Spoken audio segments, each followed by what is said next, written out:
I should have turned around the second I saw the building. I remember that night vividly, not because of what happened, but because of how normal it all looked before it went wrong. The facility was tucked off a narrow road about 10 miles from town. No signs, no landmarks, just a stretch of overgrown trees and a gravel drive that appeared out of nowhere. When I pulled in, I remember thinking the place looked more like an abandoned school than a residential care facility. The lights were on, but barely. They had that dim, humming quality, like they'd been running for too long without anyone fixing them. It was the kind of place you could drive past 100 times and never know was there. Maybe that's why they chose it. I was only there to work overnight security. That's what the ad said. Quiet location, minimal supervision. Just stay awake and make sure no one wanders off. Sounded easy. At the time, I was in a rough spot. Got laid off from my last job, had bills piling up, and this place, whatever it was, paid well above the usual rate. I should have known then. Good money for quiet work always means something's wrong. The guy who hired me didn't say much. He met me outside just as I parked.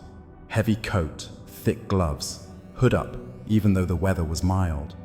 He didn't shake my hand, just pointed at the front entrance and said, "Keys are at the desk.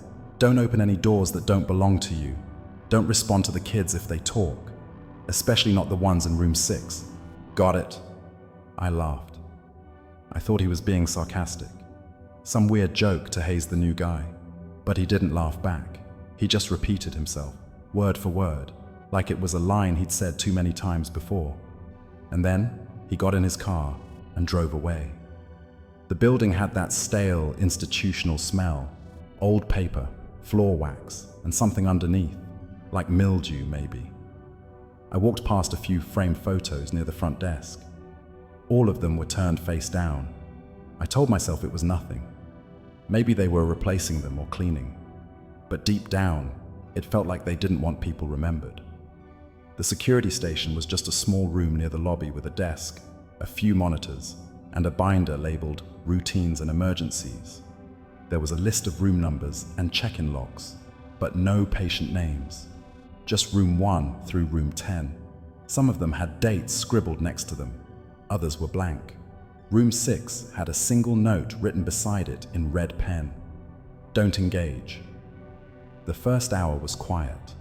I did my rounds, walked the halls.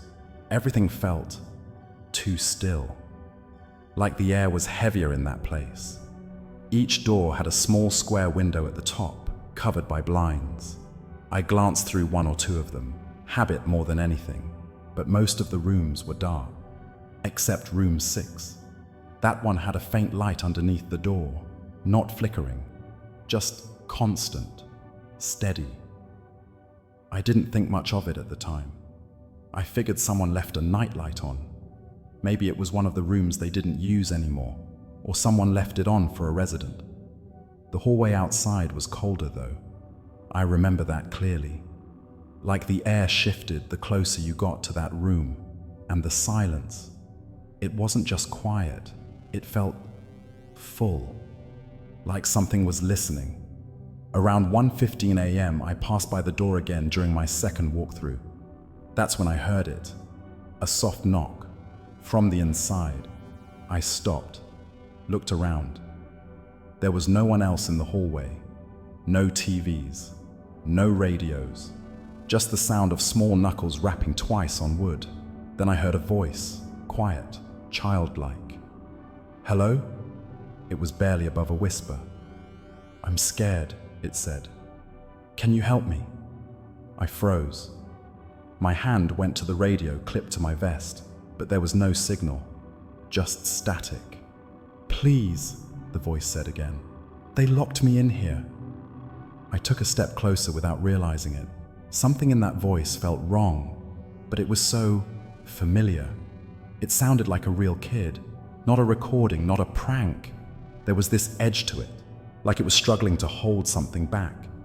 Panic, maybe, or laughter. And then I remembered the note. "Don't engage." I took a step back. That's when the voice changed. "Come on," it said. "Don't leave me here." It was louder now. Angry. Not crying.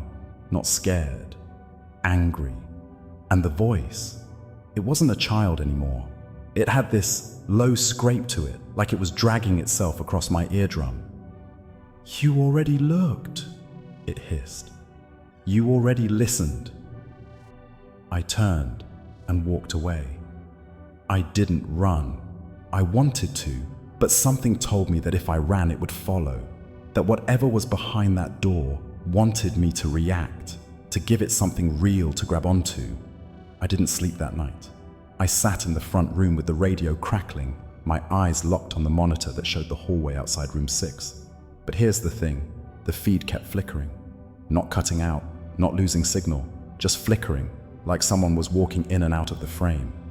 But nothing ever showed up. At 4:32 a.m., the lights in the hallway went out. Just that hallway. The monitor turned black, and that's when I heard the soft creak of a door opening. Not slamming, not squeaking, just opening. Slowly, quietly. I don't remember standing up. 1 second I was staring at the blacked out monitor.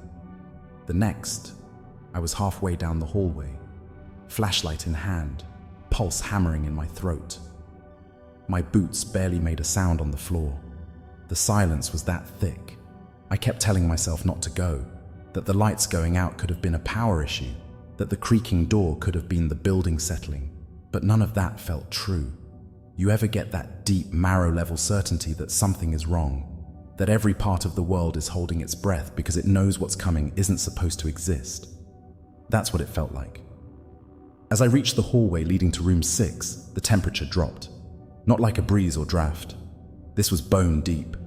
My breath fogged up in front of me, which made no sense because this was California in September. I slowed down, raising the flashlight, but the beam flickered like the batteries were dying. The second the light swept past room 6's door, I stopped cold. It was open, not wide, just enough to reveal a sliver of pale light from inside. But what made me stop wasn't the open door. It was the fact that someone was standing just behind it. Not moving, not speaking, just standing. I could only see their shoulder and part of their neck. Bare skin, small frame, definitely a child. I started to whisper into the dead radio, more out of instinct than logic, when the figure moved. Not like a normal kid turning around or peeking out. It just rotated, slowly, like a puppet being turned on a string. The face that came into view wasn't scared. It was smiling, but not with joy or warmth or even mischief. It was that dead, empty kind of smile.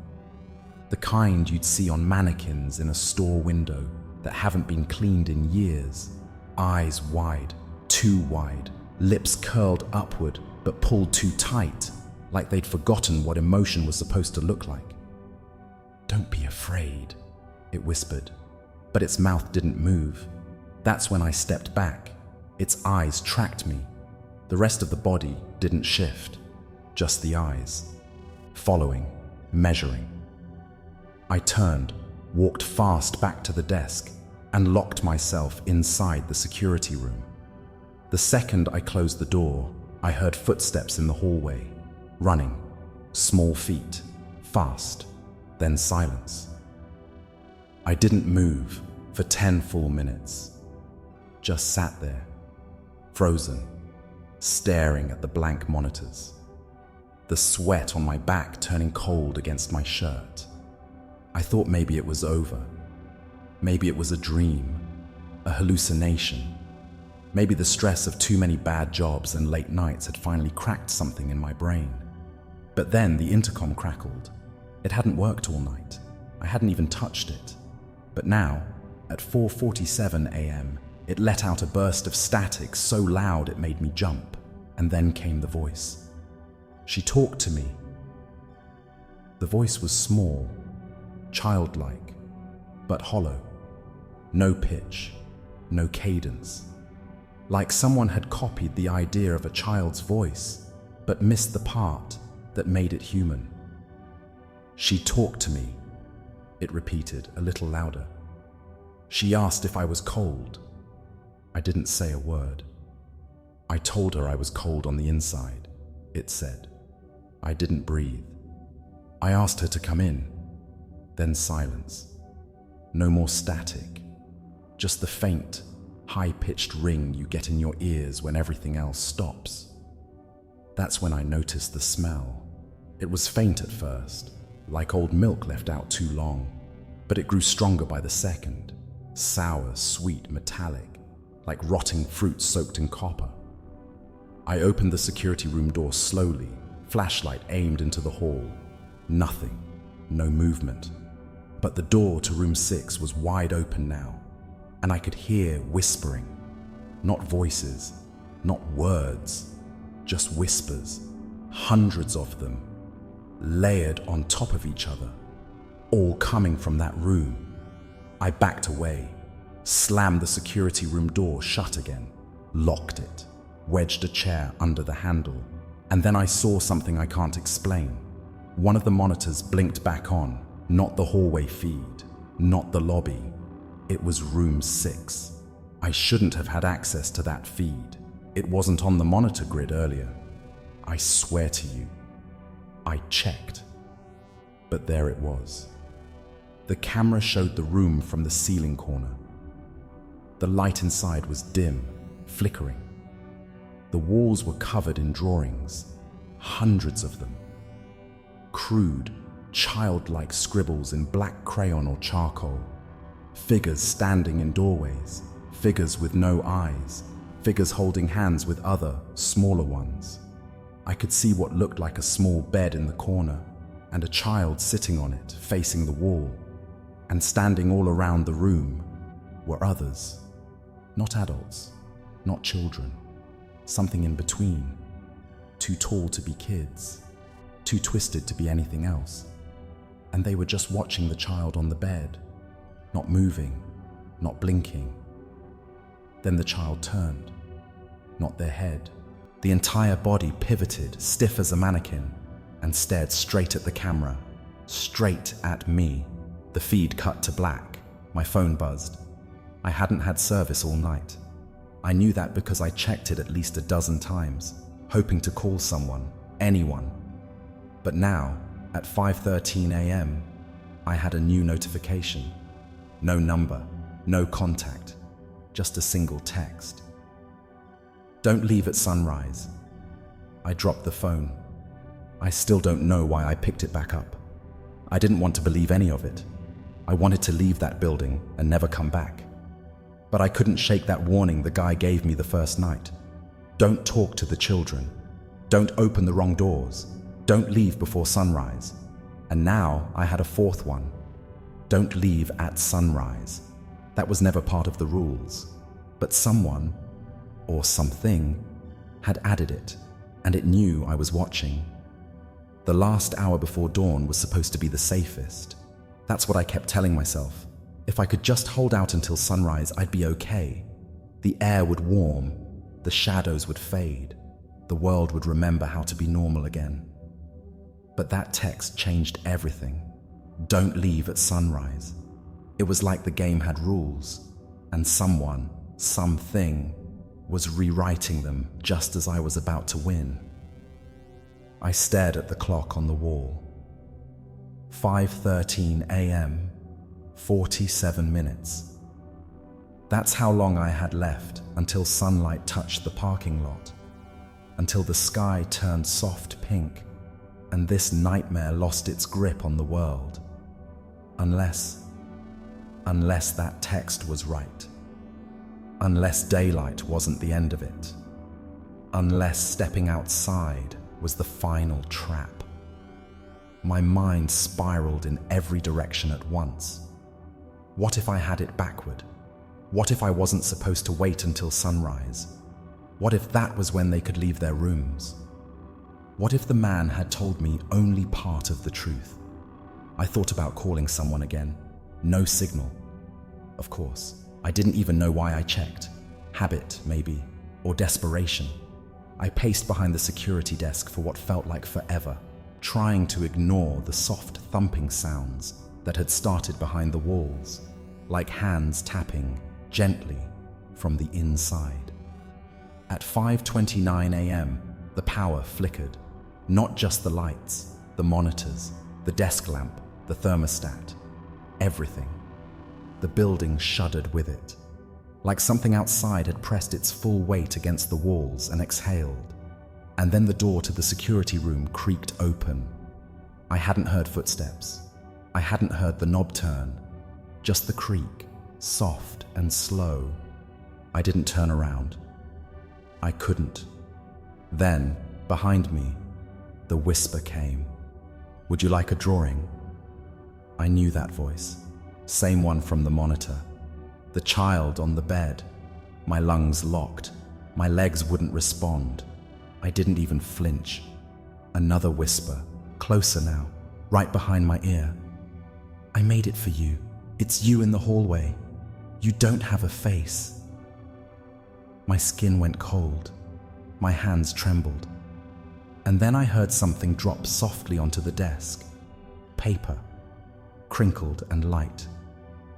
"Please look," the voice said, pleading this time. "Just a peek, just a little peek." And then, silence. I stood there for a full minute, maybe longer, listening, waiting. When I finally turned around, the door was closed again. The air was still, but on the desk in front of me was a folded sheet of paper. I didn't touch it. I didn't look at it. I walked across the room and sat in the farthest corner like the damn thing might explode. That's when the whispers started again. Not just one voice, many, surrounding the room, leaking from the vents, crawling through the wires. Some were humming, some crying, some repeating nonsense syllables over and over again, like a broken record of forgotten lullabies. I covered my ears, but it didn't help. The sounds weren't just around me. They were in me, nestled in the folds of my brain like they'd always been there, just waiting to be activated. I lost track of time. At one point, I thought I saw the walls breathe, the plaster expanding and contracting like lungs. I thought I saw fingers press up from beneath the tiles, testing the barrier. I thought I saw something crawl along the ceiling, something that smiled without a face. But none of that compares to what happened at 5:54 a.m. 6 minutes to sunrise. The monitors came back on, every single one. Each screen showed a different hallway. Every hallway had the same thing. Children, standing in rows, silent, perfectly still. All of them facing the walls, except room 6. That feed showed something else. The child from earlier, the one who had offered the drawing, was now sitting on the floor, rocking back and forth, clutching something in their arms. A bundle of clothes. It took me a second to realize it was the security uniform. My uniform. Mine. And scrawled on the walls in thick dark crayon were words, over and over again. "We told you not to talk to us. We told you not to look. We told you not to leave." I couldn't take my eyes off the screen. The child looked up, not at the camera, at me, as if it knew where I was, as if it had always known. And then it smiled again, that same hollow, too wide smile. The lights in the room blew out, all of them. I was plunged into darkness. I didn't scream. I couldn't. I just waited. And in that black silence, I heard one more whisper. Not from the room, not from the vents, from inside my own head. "It's your turn now." Then the sun rose, and nothing changed. Not the cold, not the silence, not the feeling that I wasn't alone. I sat there, eyes wide, breath shallow, as the sunlight poured in through the cracks in the boarded-up windows. The building creaked like it was waking from a long sleep. But I knew the truth. It hadn't slept. None of them had. They had just been waiting for me to break the rules. And I did. I talked to the children in room 6. I learned too late that some doors aren't meant to be opened, and some smiles were never meant to be seen. When the sun finally poured into the lobby, it didn't feel like salvation. It didn't even feel like morning. It just felt wrong. Like the world outside had kept turning, but this place had stayed locked in its own time. A sealed nightmare with its own rules, its own gravity. I stood up slowly, legs trembling beneath me, and walked toward the front windows. The blinds were down, but the cracks between them bled with light. I reached out to lift them, just to see something real, something normal, but I stopped. My hand hovered in midair, because what if the light didn't help? What if the moment I touched the blinds, something touched back? I let my hand drop. I backed away. I didn't know what was waiting out there anymore. So I turned to the cameras again. Most of the screens had gone black, just static now, but one remained clear. Room 6. That grainy, flickering view of the child sitting cross-legged on the floor, clutching the security uniform. Mine. Still rocking, still humming, still smiling. But there was something new. The door behind the child was open, wide open. I had never seen the doors open on camera before. Not during the night. Not after whatever it was had warned me. But there it was. Open. Darkness yawning behind it. And inside, I couldn't see details, but there were shapes. Large shapes. Moving, barely. Shifting in the shadows like something breathing. Or waiting. The child turned its head slowly toward the door, still smiling. Then it reached into the pocket of the uniform and pulled something out. Keys. My keys. It stood, walked toward the doorway, and vanished. Not into the hallway, into that black room beyond the door. And the moment the child disappeared into the dark, every single monitor in the room blinked to life. Just for a second. Every hallway, every room, children, staring directly at the cameras, every single one of them, and then gone, just like that. The screens cut to static. The lights in the room flickered back on. The door to the lobby creaked once like someone had just left or arrived. I stood frozen for I don't know how long. Then the front phone rang. It hadn't rung once during the entire night. I had forgotten it was even connected. It rang exactly once. Then silence. I didn't answer. I couldn't. But when I looked down at the desk, the folded drawing was gone. I never saw it move. I never heard a sound. It was just gone. I left the motel at 6:31 a.m. I didn't wait for the new shift to show up. I didn't pack my things. I didn't say goodbye to anyone. I just walked out the door, got in my car, and drove. But I didn't go home. I didn't feel like I could go anywhere normal after that. I just kept driving, highway after highway, until the mountains blurred behind me and even the gas stations stopped feeling familiar. I didn't sleep that night, or the next. And when I finally stopped at a roadside motel hundreds of miles away, I asked the woman behind the counter if they had a room 6. She said no. Said they'd removed that room years ago. Didn't explain why. I nodded and walked out. I haven't stayed anywhere with a room 6 since. But here's the part I don't tell most people. The part that keeps me up even now. A week after I left, I got a package. No return address. Inside was a single item. A child's drawing, a hallway, a door, and a person standing in front of it. Their face was scratched out. On the back, in red crayon, were 4 words. You never really left. I burned it that same night, but I still hear the whisper sometimes, usually when I'm alone, usually when the sun's just about to rise. A soft voice right behind me. Would you like another drawing? And I know one of these mornings I might say yes, because that's how it starts, and that's how it starts again.